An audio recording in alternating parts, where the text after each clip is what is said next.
Today I fucked up by shouting down the phone. Edit, so many awards. Thank you. For context, I'm disabled and need 24-hour support. I have a wheelchair which is broken and being fixed, so I'm stuck in my bedroom trying to sit in a regular chair. For reasons, I was sat in the chair with no trousers on that day. I called the place that's fixing my chair to see if it was ready. I heard the automated message, "Thank you for calling, wheelchair place /." All calls are recorded for training purposes. That's when I felt it. It was crawling along my inner thigh. I called out into the living room.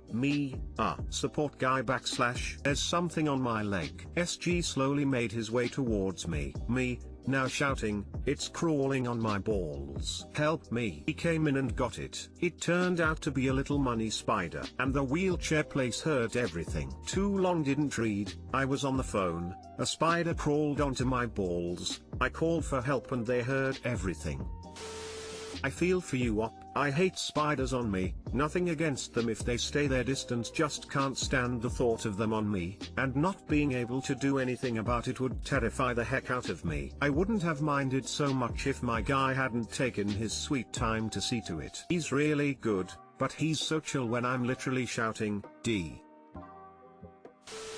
I'm glad he's there for you and you have support people. That's awesome. I just can't imagine a job where removing spider from man's balls is in the job description. Thanks for the laugh and wishing you the best. Haha, I am considered one of the more unusual clients, D. What is your disability? If that's not too intrusive. Is spider on the balls not good enough of a disability for you? The itsy bitsy spider went up the water spout. Udders. Nothing like mixing arachnids and human genitalia. Glad this was the worst that happened, and that you can laugh at it now. Weird day for sure. Today I fucked up by ominously threatening a young woman. Obligated to inform you that this happened a few months back, but it has been bothering me ever since. Went on a family trip to Yellowstone National Park for a few days. It was a chilly day, and while pulling into one of the visitors centers my wife said she'd really like something hot to drink, like hot cocoa. She waited in the car with the kids while I went in to get a couple things and see if they had hot cocoa. Sure enough, there was a little coffee bar with hot cocoa, so I got in line. When it was my turn, the young woman working the booth took my order for 2 hot cocos and then turned around to make them. Noticed that she had a memento mori tattoo across the back of her arm. Like many people, and perhaps men specifically, I had become casually interested in Stoicism and the writings of Seneca and Epictetus among others. The concept of memento mori, or remember death, serves various purposes, like a reminder to be humble and invigorated in life. I was genuinely excited that this young woman might also see the value in the philosophy. When she returned to the register, I paid and then asked her something like, "What makes you want to contemplate your inevitable death?" Her eyes got big for a moment. My heart began to beat louder. She looked down at her feet, likely contemplating her death at the hands of the hot cocoa serial killer. I realized that in my nerdy zeal to discuss the teachings of Zeno, I had said something incredibly inappropriate. I stammered, "I'm referring to your tattoo, not trying to be creepy." She seemed to understand and explained that it was just a fancy way of saying YOLO as she touched the back of her arm. I thanked her for the hot cocoa and quickly left. Too long didn't read, a strange man, asked a younger woman about her own death, in a national park, after spying her memento mori tattoo and made her feel creeped out. Edit, spelling.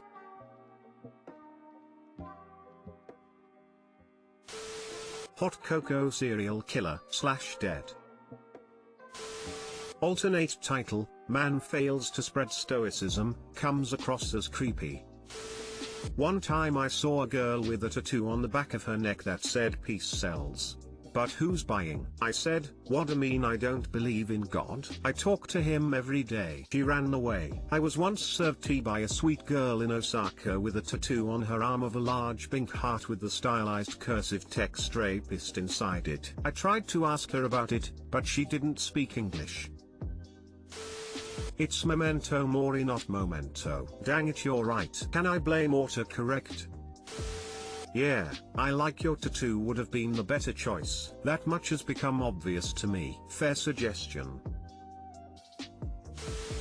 Today I fucked up by ruining dessert for everyone. So, I was about 10 years old when this fuck up happened. My family had rented a cottage with another family and we were there for a week. We had a blast playing on the beach, swimming, fishing, all the usual fun things one associates with the summer. Both families had brought along their own groceries etc. and we would sit together for meals every night. They had a couple of kids that were close to the ages of my sister and me, and that was nice. Anyway, about midweek, I was getting tired of the food we brought, and I started to snoop through the other family's food. It's always interesting to see the food that other families eat. I was jealous to see that they had all the fun sugary cereal, which my mother refused to buy. Then I struck gold. They had a 12-pack of those mid-sized donuts with icing sugar. These are the kind that come in a cardboard sleeve, 6 donuts in each row, and then wrapped in clear cellophane so you could see the donuts. Fuck, I had to have one. The package had not been opened though,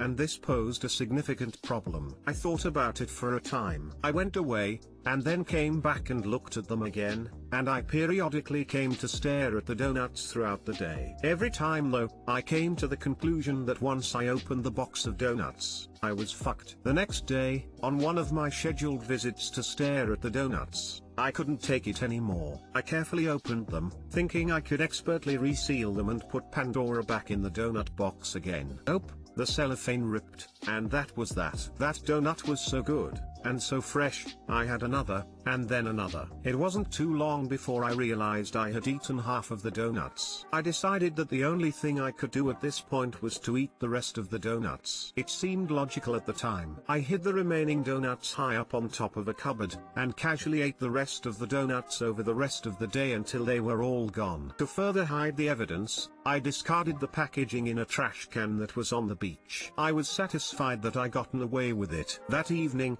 the two families had dinner, and we are all enjoying ourselves, and then my mom says, "It would be nice if we had something sweet." Of course, Mrs. Smith, from the other family says, "Guess what? I have some donuts." Everyone squeals with delight at this news, except me. I didn't squeal. Started to sweat. The woman goes into the kitchen, and you can hear her open every single cupboard. She opens the fridge. You can hear her grumbling to herself. She opens all the cupboards again, and then again. She then gets her keys and goes out to the car. Nobody at the table knows what I know though, and that is we will not be eating any donuts tonight. After what seems like an eternity, she finally gets back to the table, quite angry and upset that she can't find the donuts, and then her husband says, "Maybe you left them at the store?" This gets her even madder though, and she snaps at her husband and says, "I did not leave them at the store."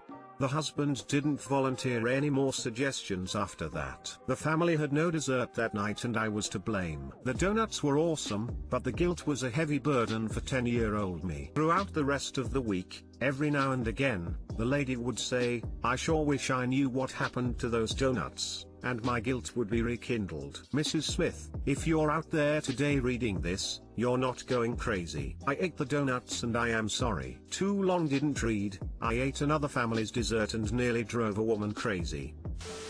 Finally, a wholesome, non-sexual, and believable today I fucked up. Well, those donuts were pretty sexy.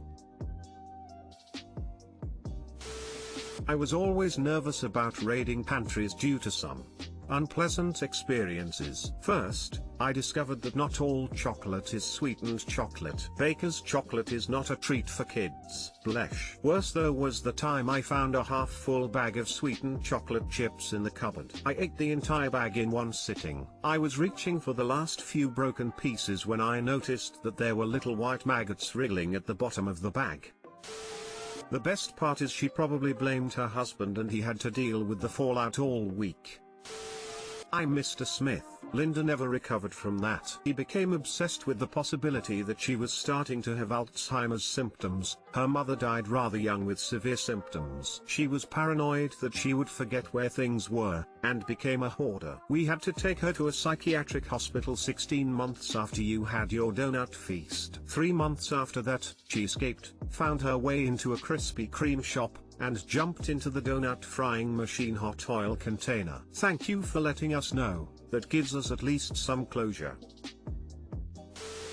You were a smart 10-year-old for throwing away the trash in a beach bin. Poor Mrs. Smith though.